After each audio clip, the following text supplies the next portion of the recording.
Welcome back to the lab, everybody. We are here today. Touchdown Labs, another day, another film session. Dante Fowler, free agent, signed to the Dallas Cowboys. Guys, if you like these videos, don't forget to like, comment, share, subscribe. I really need you guys to subscribe to the channel. 130 subscribers we are building. And now, welcome. Let's go. Dante Fowler comes in here, 10 and a half sacks. And I think that's what everyone's interested in. What can he do for the Dallas Cowboys this year? Can he replicate this? And we're going to look into this and see if this is really Dan Quinn scraps or if Dante Fowler had something to do with making himself better. And I think that's what he said on Twitter. And we're going to take a deep dive into who Dante Fowler is, coming off that 2 seasons with the Cowboys and then spending one there with the Commanders, who were a playoff team last year. So he played outside linebacker for them. And a couple of things I want to note before we get into the film. Like, let's take a look at the snaps, right? 531 snaps here last year, only 255 and 329 with the Cowboys. So you can tell he's a straight rotational player with Dallas. 29% of playing time, 25% of playing time.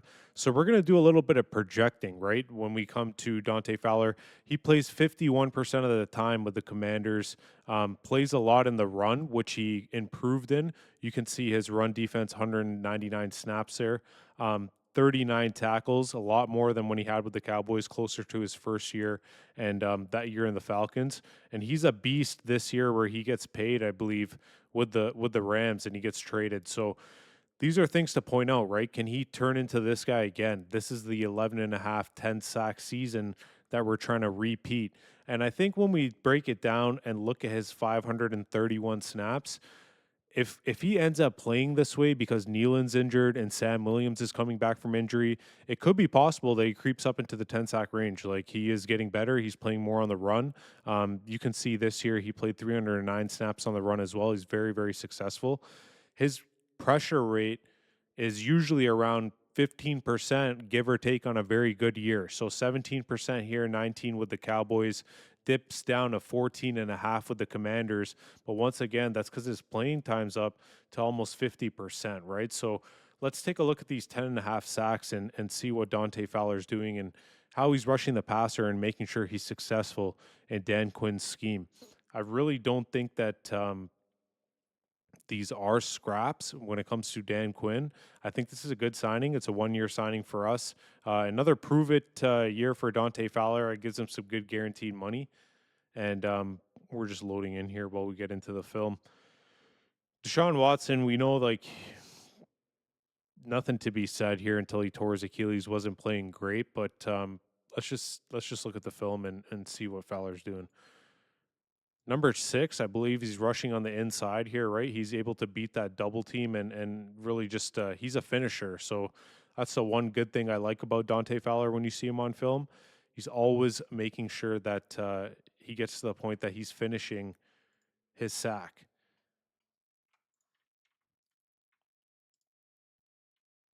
Let's play the film again here. It's just taking a second to load. But you can see that he's rushing on the inside. He's able to split this and finish there. Number 6, that's the player that we're watching, Dante Fowler. He's a player that comes in playing better on the run as well. One thing that I want to point out is that he's rushing from multiple positions, right? So Bobby Wagner's here circling the defense around.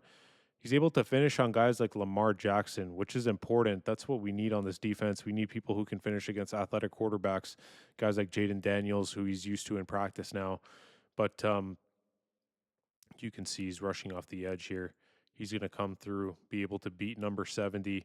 This is a straight bull rush as well. And that's great to see, right? Just straight up better strength than Rosengarten. And that's a rookie right tackle for the Ravens. And it's good to see that he can take advantage of that. They're in the red zone here, and he's still going up against Rosengarten, just using his pass rush moves, and he's able to honestly get up and make a big effort play. So the end zone copy is going to be way better for me to show you guys how this went down. This is just effort, right? So he's again on number 70. Straight up just going to fight him, fall to the floor, doesn't give up on the play, gets up, recognizes Lamar Jackson has the ball, able to just get to him, get to his legs. And Lamar Jackson is dangerous with the ball in his hands, right? So he's ensuring that Lamar Jackson doesn't make this play, and that's extremely important. Another thing to point out is he's usually rushing off this left edge. And similarly, this is kind of where DeMarcus Lawrence rushes off of. So this could have been something the Cowboys were looking at when they didn't renew his contract. And you can see here, it's just his athleticism and speed, right? Once again, rushing on that left edge of the defense. But number 77, it's a game that they're playing, and he's able to get into the middle of the A gap. Chase Andy Dalton down. And Andy Dalton's not a very athletic quarterback, but it's fine. Dante Fowler goes in there and does his job and does his thing. Let's see where he's lined up here. This is against the Giants. It's pretty crazy. Like the ball just popped out, and it looks like it's a live ball, and they're able to go and score. And this actually counts. So that's interesting. He's on the opposite edge here. So nice to see Dan Quinn's moving him around. And really clueless play by the quarterback, but we won't blame him. Like, I don't think these guys thought the ball was live and they picked it up. It's a pretty good play on the Washington defense. He's just like, when you look at these, he's not a product of good luck. I mean, he's beating his man there, so he's doing what he's supposed to do.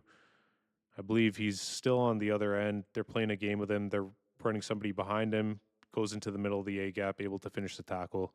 Just has a sense of where to be and where to go. And when you're using him in these schemes and playing these stunts and turning guys around that are beside him, he's really, really effective.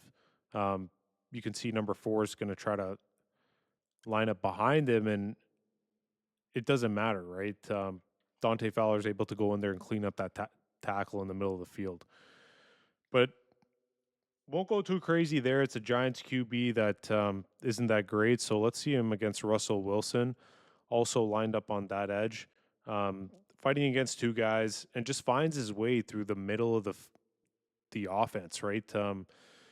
Battles through on the right side, and he's able to just get into the gap, right? And he has a good feel for this. So he pushes these guys right off. He's able to flow in and just get to Russell Wilson.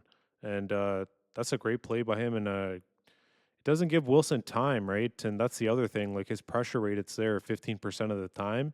He is getting there. Let's look at this next play coming up. And guys, we're in the film room. So like, share, subscribe. This stuff takes time to break down, time to go through.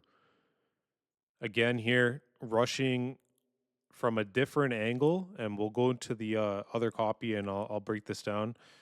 It's Dan Quinn moving him around, which is interesting. He's always done this with Dallas as well. He's putting him here 1, 2, 3, 4, 5 guys rushing on the defense and just getting too many hats right around Russell Wilson. There's one person on each offensive lineman, and Dante Fowler has a good feel of how to get there and how to execute when it comes to shifting around and getting into the middle of the field, right? That's what we keep seeing on the film here. This is a crazy play. It was just a free run, like right off the side. Nobody blocked him, unblocked. I'm not sure what they're doing here on Philadelphia. Like, I think this is Saquon's job to chip him before he comes out. So unfortunate for them. Number 7 goes down, the Eagles quarterback. So that's just an error, but like it happens, right? And he's able to execute when he sees that people aren't doing their job. And he's rushing pretty wide, and that's pretty cool how he did this hop step and jumped in.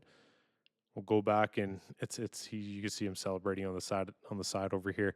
This is kind of like I see this from Micah and a bunch of other Dallas guys. It's a cool move. It's like a basketball move. He's gonna hop in and get over here and get to the lane, right? And that's the holding call that he's getting, and it doesn't even matter because the Falcons quarterback goes ahead and fumbles the ball. Michael panics. So Another one where we see he is getting better. He has a move. He has something he can do. Let's move on to. That's actually it. So that's his 10 sacks. And the other thing that I wanted to look at here. Give me a second.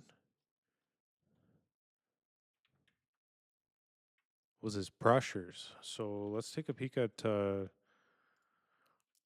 Dante Fowler's pressures and some of his run plays. And then I think it's important to put it all together, right? Like sacks aren't, they're not telling you the full picture. So let's go ahead here and bring up the pressures. He has quite a few, which is good. Well, some good film to watch when he's making the quarterback make a decision, right? And this is what's important. Really close to finishing, but Baker Mayfield's not able to make this play because of Dante Fowler's pretty cool spin move that he does on the edge here.